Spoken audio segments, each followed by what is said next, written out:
The classic Universal monster stories have been told and retold so many times that I think by now everyone knows them by heart. Frankenstein, the Wolfman, and of course, Dracula. Pop culture has been obsessed with vampires for over a century now, and that love affair shows no signs of stopping anytime soon. And why should it? Vampires can mean so many different things to so many different people. That has never been clearer than with Nosferatu, a film that started life as an unauthorized Dracula adaptation but became one of horror's greatest icons. To close out this Spooktober, we're looking at the three most famous versions: the 1922 original, the 1979 remake by Werner Herzog, and the 2024 version by Robert Eggers, how they differ, how they're similar, and how each reflects its era's view of the vampire. And by the way, I'm not bothering with a full plot summary. If you don't know the basic story of Dracula, you probably don't even have an internet connection, so you're not watching this video anyway. Let's start with the original Nosferatu from 1922. It was made by a studio called Prana Film. Never heard of them? Well, that's because they went bankrupt right after releasing it. This was their only movie. One of Prana's founders was a hardcore occultist, which explains some of the weirder imagery you'll see in the movie. The idea to make it came from one of the founders meeting some Serbian guy who claimed his dad was a vampire.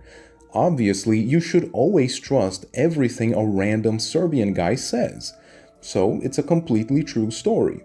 Now, did they actually own the rights to adapt Dracula? Absolutely not. But that didn't stop them. They were making art, damn it, and art isn't shackled by little things like intellectual property rights. Still, they didn't want to get sued, so they changed the names, tweaked the plot, and hoped for the best. Jonathan Harker became Thomas Hutter, Mina became Ellen, Renfield became Canuck, Van Helsing became Bulwer, and Count Dracula became Count Orlok, rocking a look that's totally different, yet just as iconic. Did it work? Obviously not. Prana was quickly sued by Bram Stoker's widow, Florence, and rightfully so, to be honest. If Netflix can make a Devil May Cry show that barely resembles the games and still call it an adaptation, then Nosferatu is practically a photocopy of Dracula. Less fair was the fact the court ordered every print of the movie destroyed. Luckily, several copies survived, and now the movie is fully in the public domain. Link in the description, by the way. Now, how's the movie itself? Well, by today's standards, I'm not about to call it terrifying or anything, but it is haunting. It's a silent film, so the score does all the heavy lifting sound-wise. The acting is very theatrical, expressive, exaggerated, but perfect for its time. I especially like how it changes the ending. In the book, Dracula gets defeated by a vampire-hunting posse, and that's kind of it. One of them dies, sure, but it's not the most memorable sequence. Here, though, Orlok's destruction comes at the hands of the most unlikely character, the female lead. And no, not in some tired, modern empowerment way. Ellen sacrifices herself, letting the vampire drink her blood until the sun rises and destroys him. It's tragic, poetic, it feels kinda like a dark fairy tale. This version fully embraces the old view of the vampire as a symbol of corruption, debauchery, indulgence, sin, a creature that preys on purity.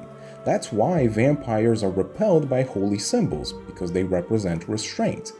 That's why they can't enter your home uninvited, because temptation only works if you let it in. And that's why it's fitting that Ellen, the embodiment of virtue, is the one who destroys Orlok. It's a story about innocence defeating corruption, and it still holds up surprisingly well for a movie over a century old. Decades later, Nosferatu found one of its biggest fans, Werner Herzog.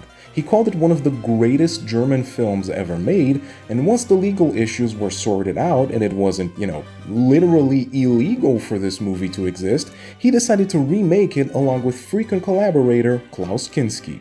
Thomas is played by Bruno Ganz, yes, that Bruno Ganz. Ellen is played by the beautiful Isabella Gianni, who you might also know from the movie Possession, and Kinski plays Orlok. If the 1922 movie saw the vampire as pure evil, Herzog's version views him through a more postmodernist lens. The director described Orlok's arrival as a kind of social infection. When the plague comes, he said, people abandon their possessions and illusions of civility. Johnny went full-on freak mode and added that Ellen begins to actually enjoy being fed upon. And I do mean enjoy in a very particular sense of the word. Kinski said we're meant to see Orlok more sympathetically here, and he's right on the money. Even though he is the creepiest Orlok of all, he's still the most humanized, weirdly. Here, the vampire isn't so much hateable as he is pitiable, cursed with immortality, desperate for release. The ending flips the moral dynamic of the original. Ellen still sacrifices herself, but Orlok's curse spreads. Thomas becomes a vampire, carrying evil out into the world. Instead of purity defeating corruption, corruption wins by consuming purity. This shift from monster to tragic anti-hero shaped vampire fiction for decades. From Coppola's Dracula to Twilight, the vampire became a symbol of loneliness, romance, and forbidden desire. Once Hollywood realized that lonely, middle-aged women would pay good money to watch a sexy vampire fall for a totally average human, they mined that vein dry. Pun absolutely intended. And maybe Herzog's empathy for the undead helped open the floodgates to, let's call it, monster romances. I wonder, if Herzog had known that his movie would one day lead to books about people bonking Bigfoot, would he still have made it? Would he have unleashed this pestilence upon humanity? Discuss it in the comments.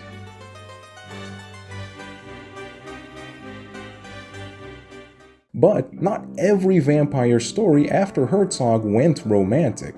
Movies like Blade, 30 Days of Night, and John Carpenter's Vampires reminded us that the bloodsuckers can still be terrifying. And then there's Robert Eggers' Nosferatu.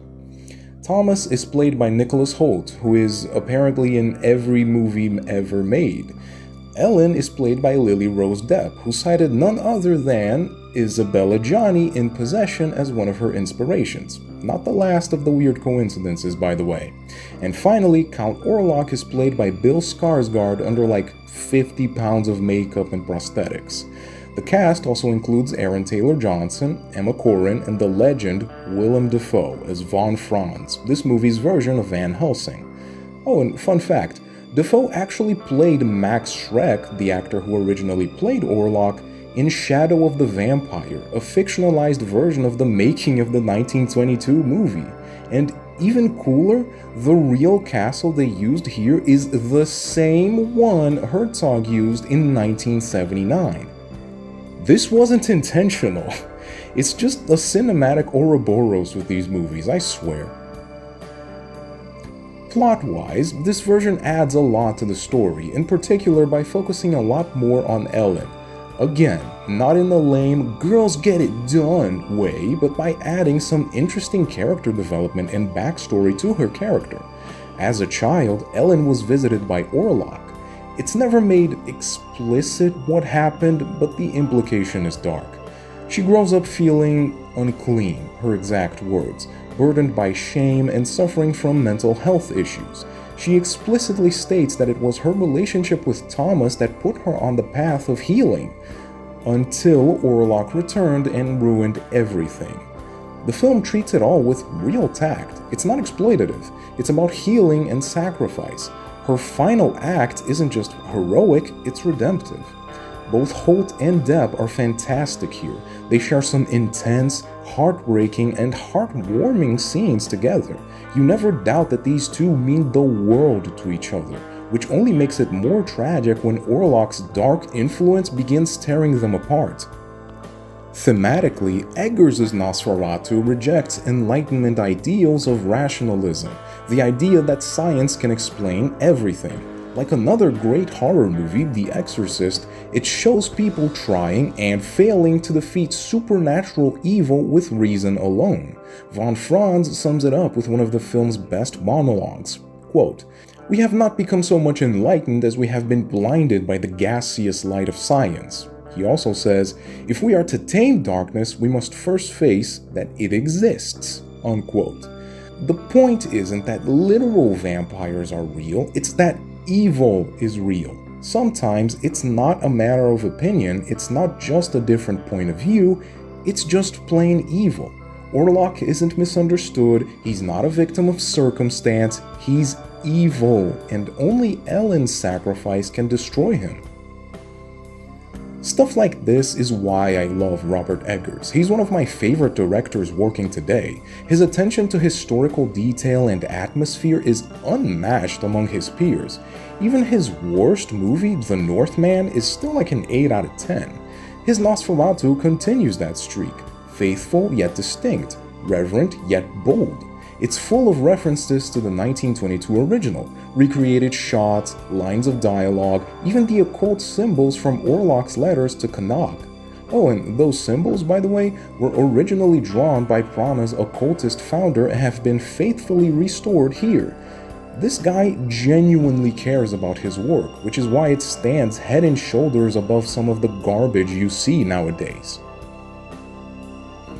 In closing, all three Nosferatu films are labors of love. While Eggers' movie is probably the strongest overall, all three of them deserve your time. The 1922 version treated the vampire as evil incarnate. The 1979 remake saw him as a tragic reflection of human frailty, and the 2024 film brings him back as pure evil, not because we've regressed, but because maybe we finally remembered that evil exists. Each one reflects the ideologies of the era that made it. Watching them back to back gives you an interesting conversation about innocence, corruption, and the nature of evil, whether it's a matter of fact or a point of view. So if you're looking for a perfectly spooky, moody trilogy this Halloween, grab some holy water, some garlic, and a crucifix, and cozy up with this symphony of horror.